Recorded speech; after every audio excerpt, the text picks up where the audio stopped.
ఇప్పుడు నాకు ఒక పెను సవాలుగా తయారైంది. మాట్లాడితే రాజకీయాలు మాట్లాడతారు.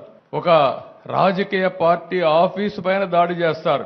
దాడి చేస్తే వాళ్ళని అరెస్ట్ చేస్తే దానిపైన కూడా నిరసన తెలియజేస్తారు. అంటే రాజకీయ పార్టీ అనేది ప్రజలకు ఒక దేవాలయంగా పనిచేసే పార్టీ ఆఫీసులు ఇవి. ఒక చిన్న party office, communist party office ఉన్నా ఎక్కడా ఎవరు దాడి చేయలేదు. నా జీవితంలో నేను చాలాసార్లు చూశాను. 40 సంవత్సరాలుగా రాజకీయ పార్టీ ఆఫీసుల పైన, రాజకీయ పార్టీ నాయకుల పైన ఎప్పుడూ దాడి జరగలేదు. ఎన్ని విమర్శించినా ఆ విమర్శని ఒక పాజిటివ్గా తీసుకొని కరెక్ట్ చేసాం తప్ప ఇంకోటి కాదు.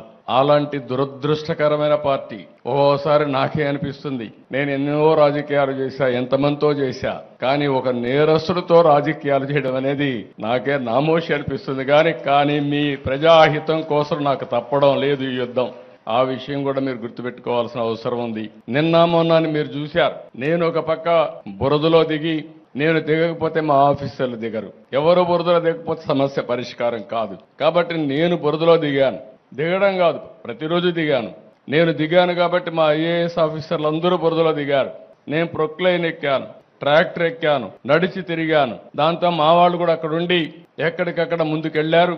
మా కలెక్టర్లు కానీ, మా ఆఫీసర్లు కానీ మొట్టమొదటిసారి నేను చూసా. ప్రజలందరూ కూడా శభాష్ అనే విధంగా ఈరోజు అడ్మినిస్ట్రేషన్ ఇవ్వగలిగారు.